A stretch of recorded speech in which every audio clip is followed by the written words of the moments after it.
اعوذ باللہ من الشیطان الرجیم بسم اللہ الرحمن الرحیم۔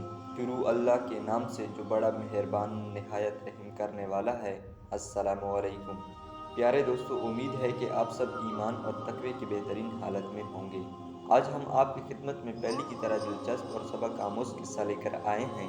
یہ واقعہ حضرت لال شہباز قلندر رحمۃ اللہ علیہ اور ایک ریچھ نچانے والے کا ہے۔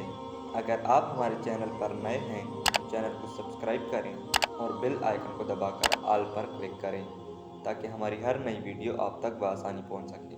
ایک دفعہ کا ذکر ہے کہ حضرت لال شہباز قلندر رحمۃ اللہ علیہ تشریف لے جا رہے تھے تو ایک ریچھ کو نچانے والا نظر آیا تو پوچھا، تم کون ہو؟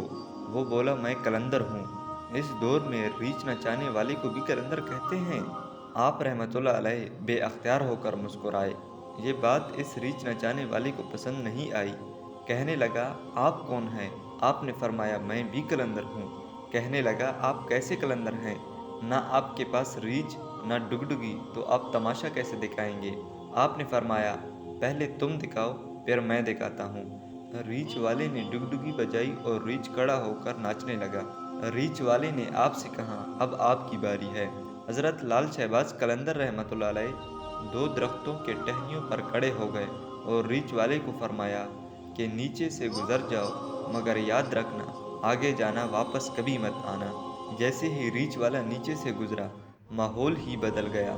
نہ وہ سورج کی گرمی، نہ گرد و غبار، جہاں تک نظر دیکھ سکے خوبصورت پہاڑ، سرسبز وادیاں، نہ موسم گرم نہ ٹھنڈا۔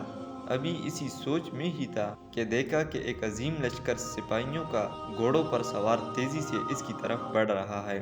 وہ گھبرا گیا کہ آج تو جان گئی۔ پاس پہنچ کر لشکر رکا اور سپہ سالار آگے بڑھا۔ اس سے پہلے وہ کچھ کہتا، سپہ سالار ریچھ والے کو بولے، بادشاہ سلامت، آپ کہاں غائب ہو گئے تھے؟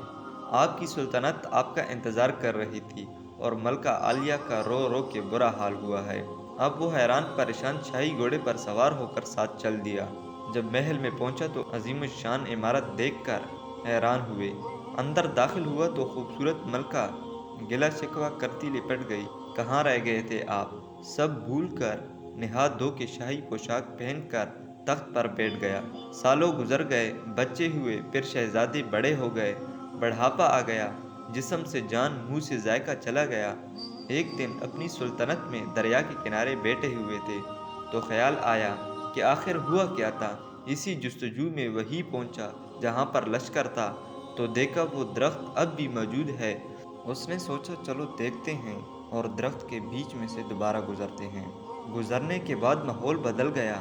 وہی وقت، وہی مقام، سامنے اس کا ریچھ اور ڈگڈگی پڑی ہے، وہی گرمی، وہی گرد و غبار۔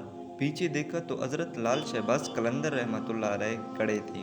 اس کی حالت غیر ہو گئی۔ بولا، جناب، میری سلطنت، میری ملکہ، میرے شہزادے۔ تو لال شہباز نے فرمایا، سب تماشا تھا۔ اللہ ہمیں دنیاوی لذتوں کی ہوس سے محفوظ رکھے، آمین۔